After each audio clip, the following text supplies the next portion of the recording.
Awal dari perjalanan menuju kelimpahan sejati.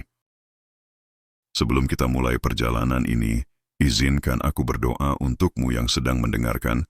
Semoga engkau senantiasa diberi kesehatan, kekuatan untuk menghadapi setiap ujian hidup, dan rezeki yang barokah, yang bukan hanya mencukupi, tapi juga menenangkan hati dan membawa manfaat bagi banyak orang. Amin. Banyak orang mengejar keberlimpahan, tapi tak semua tahu apa sebenarnya arti berlimpah. Sebagian mengira keberlimpahan itu tentang uang, harta, atau kekuasaan. Tapi jika begitu, mengapa ada orang kaya yang tetap merasa hampa? Keberlimpahan sejati bukan soal berapa banyak yang kita punya, tapi seberapa dalam kita menyadari apa yang sudah kita miliki. Saat kita berhenti mengeluh dan mulai mensyukuri, dunia di sekitar kita perlahan berubah warna. Bukan karena dunia yang berubah, tapi karena mata hati kita mulai terbuka. Keberlimpahan bukan datang dari luar, ia lahir dari dalam, dari hati yang tenang, dari pikiran yang percaya, dan dari keyakinan bahwa semesta ini tidak pernah kekurangan apapun. Jika kamu masih merasa miskin, coba tengok ke dalam dirimu. Barangkali yang kurang bukan rezeki, tapi rasa syukur. Maka sebelum belajar cara menarik keberlimpahan, pahami dulu maknanya. Keberlimpahan bukan sesuatu yang kau kejar, tapi sesuatu yang kau sadari. Dan kesadaran itu dimulai ketika hatimu berkata, "Ya Allah, terima kasih atas semua yang sudah Engkau berikan hari ini." Di bab berikutnya, kita akan belajar bagaimana membersihkan energi kekurangan, agar hati kita siap menerima aliran keberlimpahan dari Sang Sumber. Bab 2. Membersihkan energi kekurangan. Sebelum kelimpahan datang, kekosongan harus disucikan. Dalam hidup ini, banyak dari kita tidak menyadari bahwa yang menahan rezeki bukanlah dunia luar, tapi getaran di dalam diri kita sendiri. Kita berdoa untuk kelimpahan, tapi di dalam hati masih ada suara kecil yang berbisik, "Aku tidak layak. Aku selalu kurang. Aku takut tidak cukup." Suara itu halus, nyaris tak terdengar. Namun kekuatannya begitu besar. Ia seperti debu tipis yang menutupi cermin, membuat pantulan cahaya keberlimpahan tak bisa masuk sepenuhnya. Dan sebelum kita bisa menarik keberlimpahan, kita harus terlebih dahulu membersihkan energi kekurangan itu dari dalam hati. Energi kekurangan tidak lahir begitu saja. Ia tumbuh dari takut, membandingkan, dan merasa tidak layak.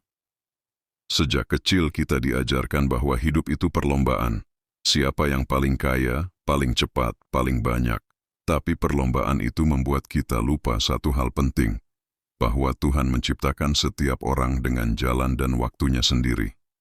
Energi kekurangan muncul ketika kita mulai membandingkan hidup kita dengan orang lain. Kita melihat orang lain bahagia dan merasa hidup kita gagal. Kita melihat mereka punya lebih dan lupa mensyukuri yang sudah ada di genggaman. Padahal, yang satu menanam padi, yang lain menanam kelapa. Masing-masing punya musimnya sendiri untuk berbuah.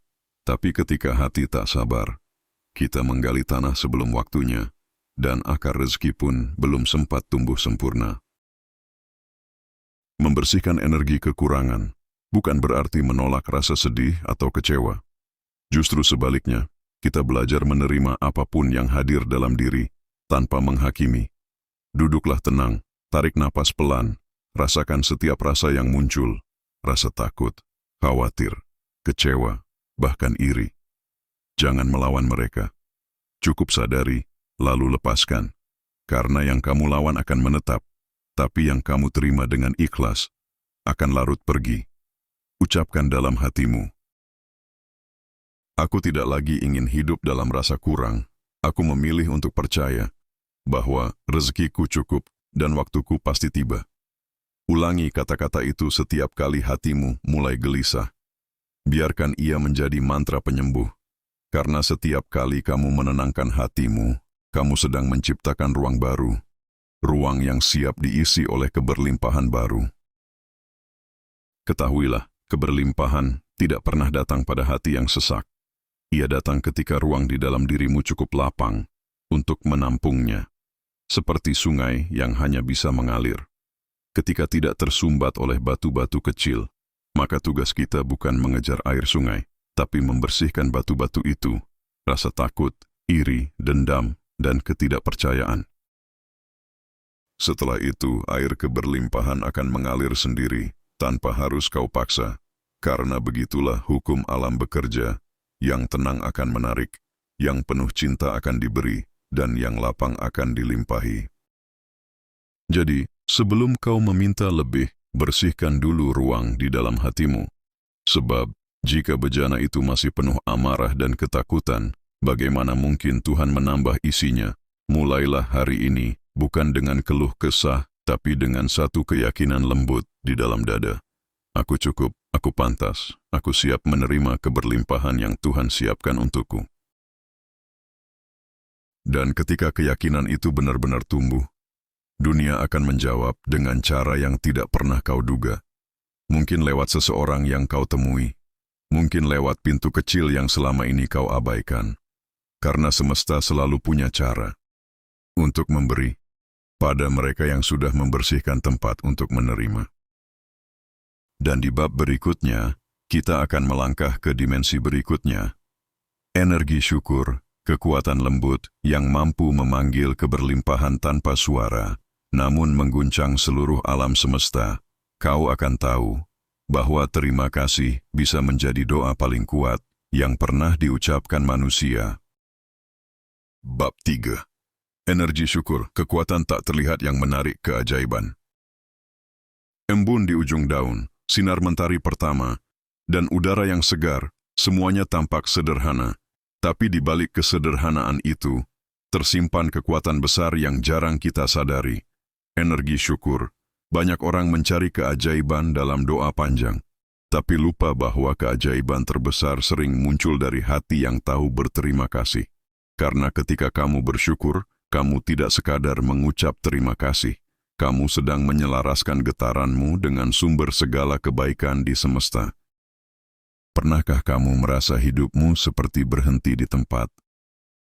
Rezeki terasa seret, doa terasa belum dijawab, dan semua usaha seperti tak memberi hasil. Mungkin bukan karena Tuhan belum memberi, mungkin karena kamu belum membuka pintu penerimaanmu dengan rasa syukur. Bayangkan dua orang yang sama-sama diberi segelas air. Yang pertama berkata, "Hanya ini." Yang kedua tersenyum, "Terima kasih Tuhan, aku masih punya air untuk menghilangkan dahaga." Siapa yang akan diberi lebih banyak oleh semesta? Disitulah rahasia besar bekerja. Tuhan tidak menambah dari keluhan, tapi dari rasa syukur yang jujur. Karena saat kamu bersyukur, kamu sebenarnya sedang berkata kepada alam semesta, "Aku siap menerima lebih." Dan alam akan selalu menjawab getaran itu. Cobalah malam ini, sebelum tidur, tutup matamu dan sebutkan 3 hal yang kamu syukuri hari ini, sekecil apapun itu. Udara yang bisa kau hirup, makanan yang sempat kau nikmati, bahkan orang asing yang menegurmu dengan senyum. Lalu rasakan sesuatu di dadamu berubah. Ada kehangatan lembut muncul, ada cahaya halus yang menyala di dalam batinmu. Itulah tanda bahwa kamu mulai tersambung dengan arus keberlimpahan. Semakin kamu bersyukur, semakin cepat energi baik itu berputar dalam hidupmu. Dan suatu hari nanti, tanpa sadar, kamu akan memandang ke belakang dan berkata, "Ternyata semua yang dulu aku anggap kekurangan adalah cara Tuhan mengajarkanku untuk menghargai yang sudah ada." Orang yang bersyukur bukan berarti hidupnya tanpa ujian, tapi mereka punya mata yang bisa melihat makna di balik setiap kejadian. Rasa syukur mengubah luka menjadi pelajaran, kegagalan menjadi jalan, dan kehilangan menjadi ruang untuk menerima yang baru. Karena syukur bukan sekadar kata, ia adalah energi, doa tanpa suara, yang naik ke langit dan kembali turun dalam bentuk keberkahan. Maka, ketika hatimu mulai letih, jangan buru-buru meminta lebih, ucapkan dulu terima kasih. Karena bisa jadi, yang kamu miliki sekarang adalah sesuatu yang sedang diinginkan orang lain dengan air mata.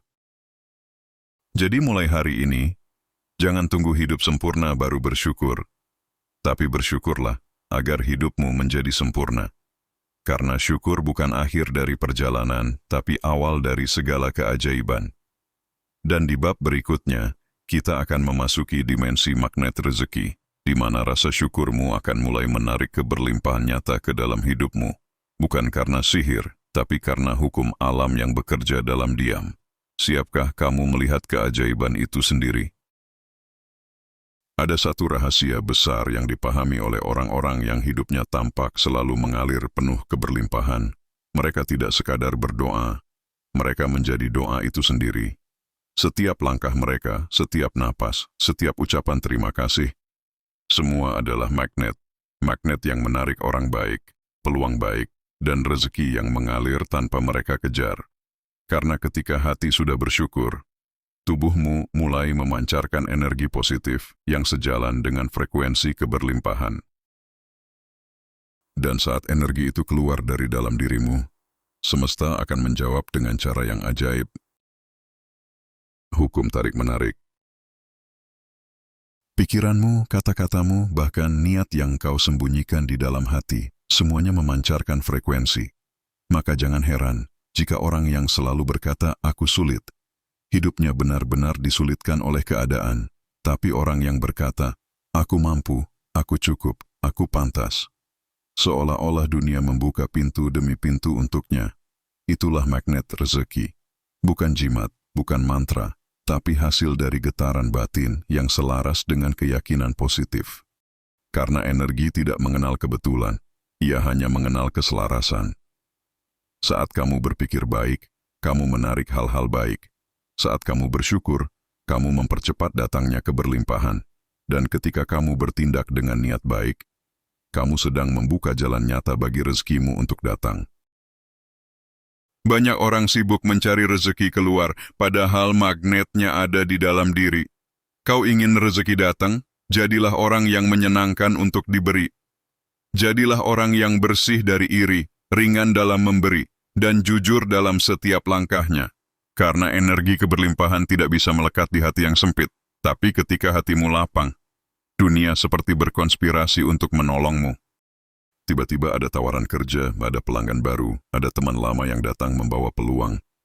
Itulah hukum semesta bekerja. Kamu tidak mengejar rezeki, kamu menariknya, dan semakin kamu memberi tanpa pamrih, semakin kuat magnet itu bekerja. Kunci terbesar dari magnet rezeki bukan tentang bagaimana kamu meminta, tapi bagaimana kamu menjadi sumber. Karena orang yang menjadi sumber kebaikan akan selalu dikelilingi oleh aliran kebaikan. Saat kamu menolong orang lain keluar dari kesulitan, energi rezekimu akan berputar lebih cepat. Saat kamu membantu tanpa hitung-hitungan, semesta akan menghitungnya untukmu, karena Tuhan tidak pernah menutup mata pada hati yang tulus. Maka mulai hari ini, ubah pertanyaanmu dari bagaimana aku bisa mendapatkan lebih, menjadi bagaimana aku bisa memberi lebih. Dan lihatlah, semakin kamu memberi, semakin banyak pintu rezeki yang terbuka tanpa kamu duga. Hidup bukan tentang berapa banyak yang kamu kejar, tapi seberapa besar energi yang kamu pancarkan. Karena yang kamu pancarkan, itulah yang akan kembali. Maka jangan lagi fokus pada kekuranganmu, tapi pada kekuatan yang sudah kamu miliki. Jadikan dirimu sumber cahaya, dan lihatlah bagaimana segala sesuatu mulai datang menghampirimu. Dan di bab berikutnya, kita akan memasuki dimensi keberlimpahan sejati. Tempat di mana rezeki bukan lagi sekadar materi, tapi menjadi kedamaian, cinta, dan arah hidup yang bermakna. Karena sejatinya, keberlimpahan bukan tentang memiliki segalanya, tapi tentang menjadi cukup dalam segala hal. Setelah perjalanan panjang memahami energi syukur dan magnet rezeki, tibalah kita di puncak kesadaran, keberlimpahan sejati. Di sini kita mulai mengerti bahwa rezeki bukan hanya harta, tapi juga kedamaian hati, cinta yang tulus, dan hidup yang bermakna. Karena apa gunanya kelimpahan dunia jika jiwa masih merasa kosong? Keberlimpahan sejati bukan soal memiliki lebih banyak, tapi merasakan cukup atas yang sudah Tuhan titipkan. Saat hati tenang, saat pikiran lapang, dan ketika doa tidak lagi penuh keluh kesah, itulah tanda bahwa kamu telah sampai di dimensi keberlimpahan sejati, Bukan lagi mengejar, tapi menjadi sumber cahaya, menjadi saluran berkat, dan menjadi pribadi yang membuat dunia lebih indah. Dalam setiap hembusan napas, ada kehidupan yang patut disyukuri. Dalam setiap langkah kecil, ada arah menuju keberlimpahan sejati. Ingatlah, keberlimpahan bukan sesuatu yang harus kau kejar, tapi sesuatu yang tumbuh dari hati yang penuh cinta dan keyakinan. Semoga Tuhan melimpahkan kesehatan, rezeki yang berkah, dan kedamaian di setiap jalan yang kau lalui. Aku Maulana Ali Ihsan, dan inilah perjalanan menuju dimensi keberlimpahan. Sampai jumpa di kisah berikutnya. Salam keberlimpahan untuk jiwa-jiwa yang terjaga.